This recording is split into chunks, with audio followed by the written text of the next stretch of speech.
በስመ አብ ወወልድ ወመንፈስ ቅዱስ አሃዱ አምላክ አሜን። መጽሐፍ ስንክሳር ዘወርሃ ጥር ዕለት 30 ጥሪ። በዛ ዕለት እዚኣ ቅዱሳት ደናግል ጲስጢስ፣ አላጲስ፣ አጋጲስ አዴን ከዓ ሶፊያ ሰማዕትነት ተቀበላ። እዛ ክብርት አዴን ካብ ሃገር አንጾኪያ ካብ ክቡራት ስድራ እያ። እዘን ሰለስተ አዋልድ ወለደተን በዚ ስም ዝኻ ሰሜተን ትርጉም ስመን ድማ ሃይማኖት፣ ፍቅሪ፣ ተስፋ ማለት እዩ። ትርጉም ስማ ከዓ ጥበበኛ ማለት እዩ። ቁሩብ ዕብይ ምስ በላ ናብ ሃገር ሮማ ወሲዳ ጽቡቕ አምልኾ ፍርሃት እግዚአብሔርን ትምህርት ቤተክርስቲያንን መሃረተን። ናይ ሮማ ንጉስ አርዲያኖስ ከሓዲ ዜንአን ሰምዐ። ብፀጉር ርእሰን ጎቲቶም ናብኡ ከምፅውን አዘዘ። ከምቲ ንጉስ ዝኣዘዞ ድማ ገበርወን። ኣዴን ከዓ ተፀናንዐን ትዕግሰን ትምህረን ነበረት። ኦ ኣዋልድ ደቀይ ብልብኽን ብምርኣይ ክብሪ ዝሓለፈ ዓለም ከይደክም ተጠንቀቓ። ካብቲ ዘለዓለማዊ ክብሪ ከይትርሕቓ ንመርዓዊኽን ሰማያዊ ክርስቶስ ምስጋና ንዑ ይኹኖ። ብዙሓት ደናግል ኮይንክን ክትርከባ ናብቲ ሓጎሱ ዘይውዳእ ሰማያዊ መርዓ ክትኣትዋ ደቀየ ተዓገሳ ትብለን ነበረት።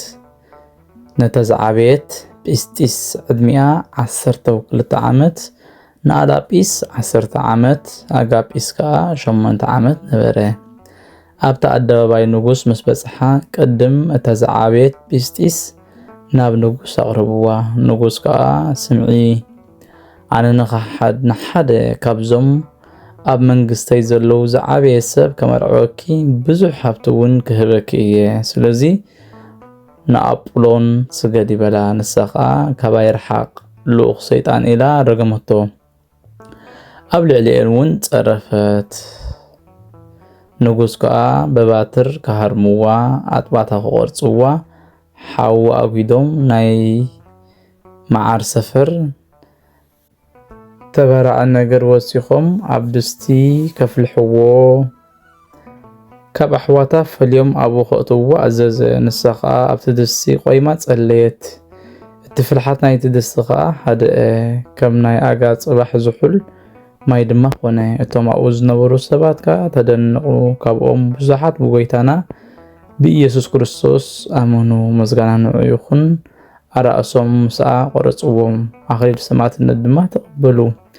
ኣዲኣ ድማ ነቲ ስጋኣ ወሲዳ ኣቐመጠቶ።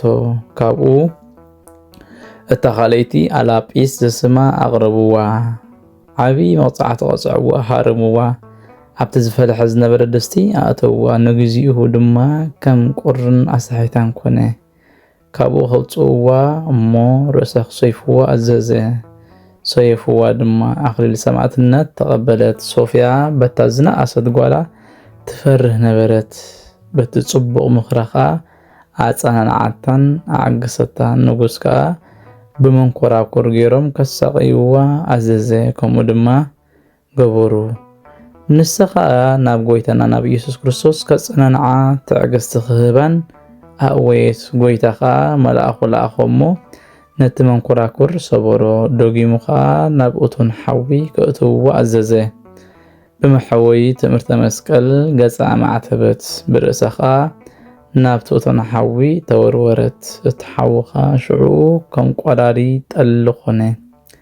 ካብቶም ኣብኡ ዝነበሩ ከዓ ከምዚ ረኣዩ። 100 ሰብኡት ጻዕዳ ክዳውንቲ ተኸዲኖም ከቢቦም ረኣዩ።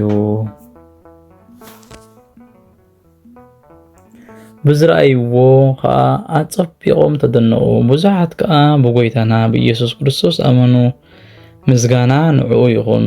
ካብኡ ንጉስ ኣባትር ሓፂን ኣብ ሓዊ ከርስንዎ ኣዘዘ።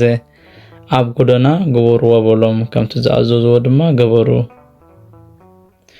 እግዚአብሔር ከዓ የጸናንዓን የዕግሳን ነበረ። ካብታ ሃላልታ ሓዊ ወላ ሓንቲ ኣይተንከፋን።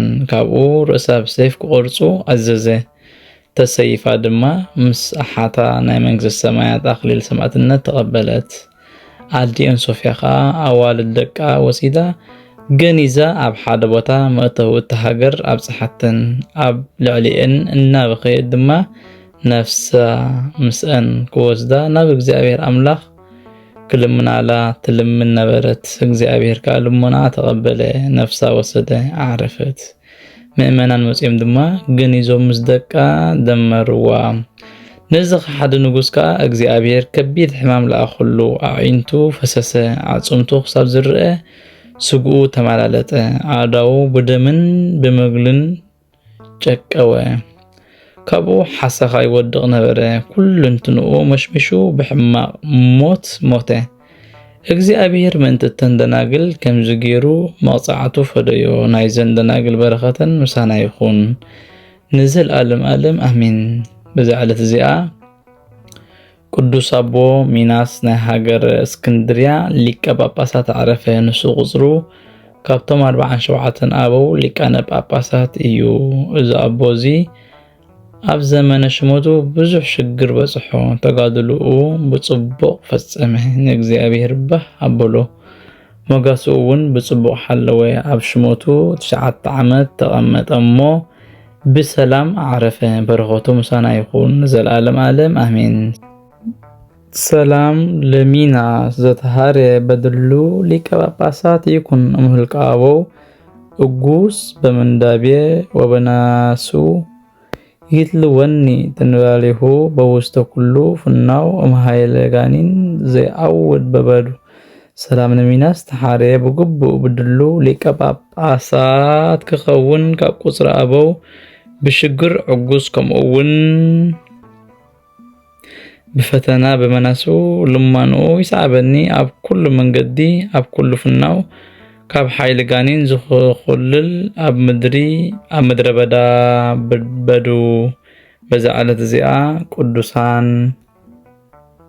دناقل أسماتن تيكلا ماريا مارتا عمتا أبي استبهلا سمعتنا تقبل حدا فولاس تبهل قشي نزن دناقل ممهر النبرة حابتام كا ايو نسو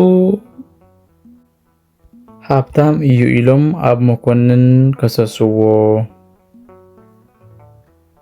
اتمكونن كا غزو كفتش عزازة مس فتشوو نتغنزبو وصدوو زي فولا كهندما ناتمكونن كويدو غنزبو خمرسولو لمونو نسو غنا ابيو اتمكونن دقيمو نتندناقل أبو كمسؤون عزازة مسمتا نصحيك سجدة عزازن نساتن كأبيو نفولا كهن حلوق انت بلعخا دون انت ستيخا جنزب كاخمل سلكا يبلو فولا خا كم تزعزوزة يقبر نقرصوص دماغ حدو مزغانا نوع يخون مليسو نزمكونن نزغشي مغنيات مقتلي مسعنلو نزن دناقل حبابيلكا حيمانتن كم زغحدا انت غيركاين انا جنزبكا مرسلكا يبلو قسيس فولخا نزن دناقل كم تمكن نزازوزو طعم قالات غيرو حتى للم جمره نساتن غنا صرفو انت ولد شيطان نصدقي خا انصالا زخونكا مزغانا نو يخون نو ክርስቶስ አምላኽና ክንኩሕዶዶ كمي غير كاتفتاتنا نسخاس ممهرنا دو ايكون كامبلو منكونن كا قالن سميعو بخرماج قوصعون عزز نساتنغنا كم تمكونن ممللاس قالات ايقارصان غرمو خونه مقصعتو ايفرهنن مليسو ازمكونن فولا كهن نزندناغل انت قتل كاين أنا جنزب كاه مرسلك يبلو فولا خان زي مسمع بلبو تشكينو نزنا والدنا قلدكو كقتلن كده أبلبو كم يهودا أسقرتاوي فقر جنزب سلز حضرو زندنا قلدما أنت حكاي قواسا بفقر جنزب زأكل سي كم يجر كإغا أبقى كريستوس تبقيس كا بيت كادو أيكونن ناي كريستوس أملاقنا سقون دومون استقبلنا بلو كم زيلن نتزاربو كم نايوغ مهور أسراس بسيف قرصن اتمكنن كا نفولا كهن عبدان رؤيو بسيف قتلو بزخا ገንዘብ ኾነ ሃይማኖቱ ሰአኔ ኩሉ አጥፎ ዘን ቅዱሳት ደናግል ግና ናይ መንግስተ ሰማያት አክሊል ሰማዕትነት ተቀበላ በረኸተን ምሳና ይኹን ንዘላለም ዓለም አሜን። ሰላም ለደናግል ማርያ ወማርታ ጤቃላ አብያ ወአመታ እንዘይተአንተላ ህቀ ወይተአተታ በሰይፈ ቀሲስ መምህሮን እምድር አሃቲ ካልእታ ህይን ተህላፊ ንዋይ ህቡረ ዘሞታ ሰላም ለደናግል ማርያ ወማርታ ጤቃላ አብያ ወአመታ ድሕርሕር ከይበላ ፈጺመን ከይረሓቃ ከይተፈንተታ በሰይፈ መምህረን ካህን እታ ሓንቲ ድሕሪ ካልእታ ኣብ ክንዲ ሓላፊ ገንዘብ ሓቢረን ዝሞታ በዛ ዕለት እዚኣ ቅድስቲ ኦርኒ ሰማዕትነት ተቐበለት። እዛ ቅድስት እዚኣ ኣቦኣ ናይ ሮም ንጉስ እዩ። ስሙ መርቅያኖስ ይበሃል። መምለኺ ጣዖት እዩ። ኣዲኣ ግና ክርስቲያናዊት ነበረት። እዛ ቅድስቲ ምስ ተወልደት ዕብይ ምስ በለት ኣዳራሽ ሃነፁላ ብወርቅን ብቡሩርን ምስ ዝተሰለማ 12 ደናግል ኣብኡ ኣእተውዋ 97 ጣዖታት ሸላሊሞም ድማ ክትሰግደሎም ቀረቡላ። ኣቦኣ ከዓ ኣብቲ ኣዳራሽ ኣትዩ ነቲ ማዕጾ ዓፀዎ። ኣብኡ 7 ዓመትን 6 ወርሕን ገበረት። ሓደ መዓልቲ ኣዒንታ ናብ ምብራቕ ኣቢላ እንተጠመተት ኣብ ኣፍ ቆፅሊ ኣውሊዕ ዝሓዘት ርግቢት ረኣየት። ኣብቲ መኣዲ ከዓ ደርበየቶ። ካልኣይ ከዓ ናብ ምዕራብ ኣቢላ ተመልከተት እሞ ኳኽ ኣብ ኣፉ ድማ ተመን ዝሓዘ ንሱ ከዓ ኣብ መኣዲ ደርበዮ። መሊሳ ከዓ ሽላ ረኣየት። ኣብ ኣፉ ከዓ ኣኽሊል ንሱ እውን ኣብቲ መኣዲ ደርቢዎ ወፀ። እቲ ራእይ ምስ ተፈጸመ ብዛዕባኡ ተደነቐት። ነቲ ኣቦኣ ዝመደበላ መምህራ ምስ መፀ እታ ዝረኣያታ ራእይ ነገረቶ። ንሱ ከዓ እቲ መምህራ ርግቢት ትእምርቲ መንፈስ ቅዱስ እያ። ቆፅላ ኣውሊዕ ከዓ ማሕተም ጥምቀት እያ። ኳኽ ከዓ ከሓዲ ንጉስ እዩ። ተመን ከዓ ሽግር እዩ። ሽላ ከዓ ጽኑዕ ንጉስ እዩ። ኣኽሊል ከዓ ክብሪ ቅዱሳን ሰማዕታት እዩ። ንስኺ ምእንቲ ስም ጎይታና ክርስቶስ ክትሳቂ ይኽበላ። ካብኡ ምስ ዓበየት ኣቦኣን ኣዲኣን ናብ ኣመፁ እሞ ብዛዕባ ሕፀ መርዓ ተዛረብዋ። ቅድስቲ ኦርኒ ከዓ ክሳብ 7 መዓልቲ ተዓጎሱ ንበለቶም። ብድሕሪዚ ናብ ዝመረፅዎ መንገዲ ክመርሓ ናብ እግዚኣብሔር ጸለየት። መልአኽ እግዚኣብሔር ናብ ኣመፆ እሞ ጽንዒ ቀጥ በሊ ረዳ ሃዋርያ ቅዱስ ጳውሎስ ጢሞቴዎስ ክመፀኪ እዩ። ጥምቀት ክርስትና ከጥምቐኪ ምእንቲ ስም ክርስቶስ ሰማዕትነት ክትቅበል ይኽበላ። ካብኡ ጢሞቴዎስ መፀ። መንደቕ ገዛኣ ሰንጢቆ ኣተወ። ኩሉ ትእዛዝ ወንጌል መሃራ ማየምፀ ኣብ ልዕሊኡ ጸልዩ ብስም ኣብን ወልድን መንፈስ ቅዱስን ጥምቀት ክርስትና ኣጠመቓ እሞ ካብኣ ኸደ። ቅድስቲ ኦርኒ ከዓ ተንሲኣ ንኩሎም ኣማልኽቲ ኣቦኣ ሰባበረቶም። ድሕሪ 7 መዓልቲ ኣቦኣን ኣዲኣን መፂኦም ከምቲ ናይ ቅድም ተዛረብዋ። ቅድስቲ ኦርኒ ከዓ ኣነስ ንሰማያዊ ንጉስ ኢየሱስ ክርስቶስ ተጸዊዐ ኣለኹ፣ ምስጋና ንዕኡ ይኹን፣ ብስሙ ከዓ ተጠሚቐ የበለቶም። ንጉስ ዘረባ ጓሉ ምስ ሰምዐ ሰንበደ ተቆጣዐ ድማ። ካብቲ ኣዳራሽ ጎቲቱ ኣውረዳ። ኣዲኣ ከዓ እንዳበኸየት ሓመድ ኣብ ርእሳ እንዳነስነሰት ትስዕባ ነበረት። ብሰንሰለት ዝተኣሰሩ 4 ኣፍራስ ኣምፂኡ ከምፁላ ኣዘዘ። ንቅድስቲ ኦርኒ ድማ ብፀጉሪ ርእሳ ኣብ ጭራ ኣፍራስ ከኣስርዋ ኣዘዘ። ሓደ ፈረስ ሰንሰለት መእሰሪኡ በቲኹ ሃደመ። እቲ ንጉስ ከዓ የማናይ ኢዱ ቆረጾ እሞ ነቲ ንጉስ ከዓ ሽዑ ወዲቑ ሞተ።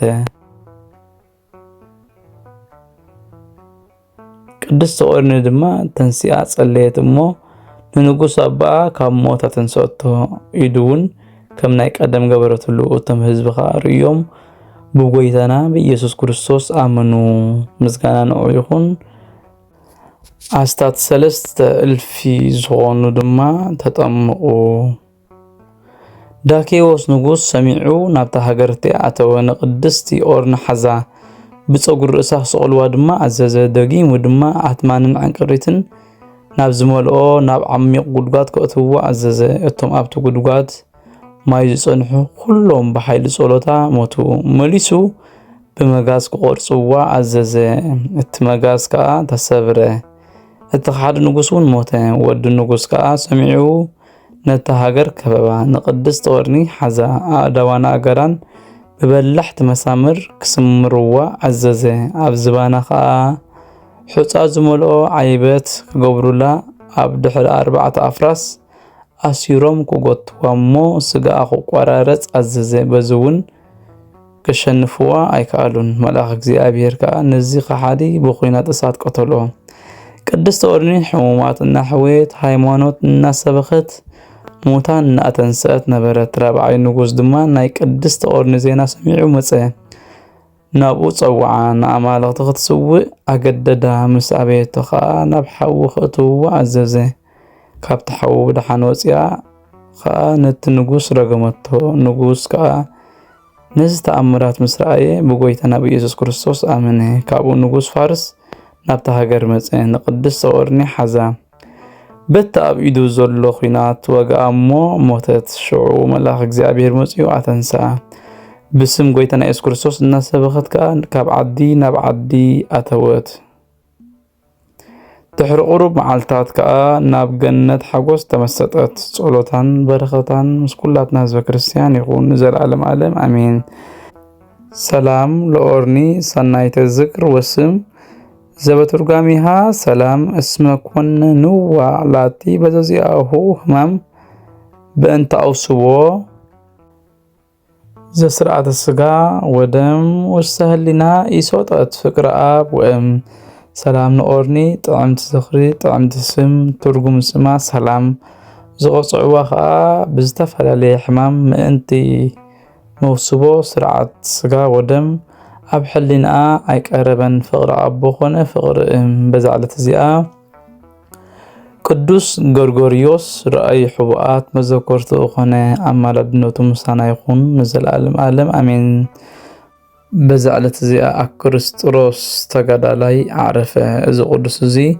عبر خيردانوس ينبر نبره حاجة منوكوس سجدو كم زبمبال حتتو أو أبوي أكريستوس مسايف غرقبر تعرارخ مو أنا بو خد كم قبر خانقرن ولو نسخ أو دي أنا من إسي كلخو مس منكوسكو ليتي نبي كريستيان قدوس تيدروس أب آخذ اللي يخيد نبركو نسخاء 18 مدايبو درجات زلووا أب نفس وكف حاد درجة 100 سجدة تسجد كساب دول زدولو كابو نبيت كريستيان أعطو أبو مستمحوات كونو ناي فتصم نبركو بخمزي زبالة تقبار 10 عامت نبركو ولو حاد اوان كاب ليتتات نايتي الزوت ترسولتي مسود أخو حلنا يتمارخ صعد خداونتي زلبوسو كل التسوت رأخو نساتو مبارتي أبره نت مبارتي نفرقي أبره نفرق خا أطفو أنا خا زجبرزي أنت يولكم توما بوتات كم زبولوني نبص أيوز فكر كل مبرهتي بر أنا خا ناتي مبرهتي خا أين يولكم نساتهم كا مسيحوات كا تفاقر نحنا خا نتي كانديلكا كنبره إنا بلوني مستبارا بركوخا ولا حد أيرغبكن كابو أكريستوس بينو ناب دبرسينا خده أبوخا ناتا قادل 5 عامات تقمته تحرزي مس أحواتكا تنبر ناب قدامكا تملزبل قال ناب أمسي نسوون ناب قدامو تملسي بسلامكا أعرفه كاب مقابروخا تأمراتن منكراتن ترأيو እግዚአብሔር بصولتو يمحرنا نزل عالم أمين سلام لأكريستوس عمهلينه تسيوه روسيانا ألباس عدا ركيبو دوا أمقلو زيبه نگر مقدان لبوه بمرأ لبك تفاكر أحاو كما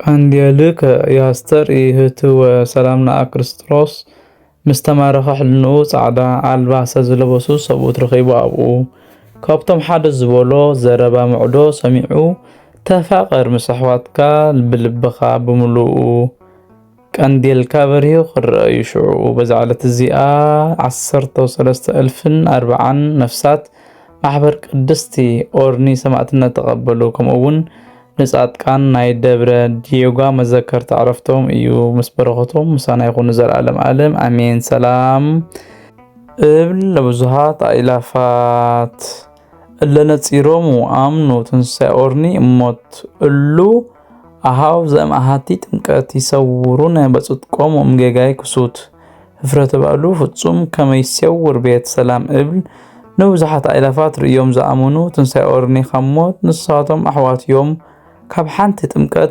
ብጽድቆም ይሕብኡኒ ካብ ጉሉጽ ጌጋይ ካብ ስሕተት ሕፍረት ሃብታማቱ ፍጹም ከም ዝሓብእ ቤት ናይ ወርሒ ጥሪ ምንባብ ብሰላም እግዚአብሔር ተፈጸመ ምስጋና ንዘለዓለም ዓለም ንዕኡ ይኹኖ ዘቕረብኮ ማህሌት ኣዘኻኺራ ኢላፍ ካብቶም ኣዘውቲሮም ዘገልግሉኻ ኩሉ ግዜ ብዘይ ምዕራፍ እንዳኸንብብ ተቐበል ናይ ድኽነተይ መጽሓፍ ዝገበርካ ጎይታ ናይ ተመበለት መባኡኩፍ ካብ ዘእትዎ ሃብተማት ናይ ሃብቶም ተረፍ ቅዱሳን ነቢያት ሓዋርያትን ሰባኽያን ሰማዕታት ምጻድቃን ደናግል ከመነኮሳት ሄራን ባርኾት ባርኹ ማሕበር ዘቅድስ ቤተክርስቲያን ካብ ዛዕብያ ሽማግለ ክሳብ ዝናሰ ህፃን ንዘጻሕፉ ብመጽሓፍ ንዘጻሕፈውን ብምድራስ ንዘንበቦን ዝተርጎሞ ብልሳን ሐዲስ ነዋሉን ሰምዕ በዝነ መንፈስ በጸሎት አዲ ማርያም ዓራቂት ካብ ኩሉ መባእስ أحبير يمحرنا يسوع كريستوس سلام نعاقتكم صادقان مسمعيت زعرفكم وزالهم على تزيئة نعلم زسنفكم يكون سخاتكم بكل تعقست تابكم فتقاف قدم فتقاري لمون وبكل ساعات بزي كان السحان أنا خيمز دنا موت سلام نعاقتكم نايزة على تزيئة صادقان كلكم سوءتنا نسن ببا أسماتكم قدسان سماعين مدرن محور سلاسين السخوم من أنت مريم عدي يذكرنا بصلاتكم نخطر لوانا تماحسينا لنا بناي كريستوس دم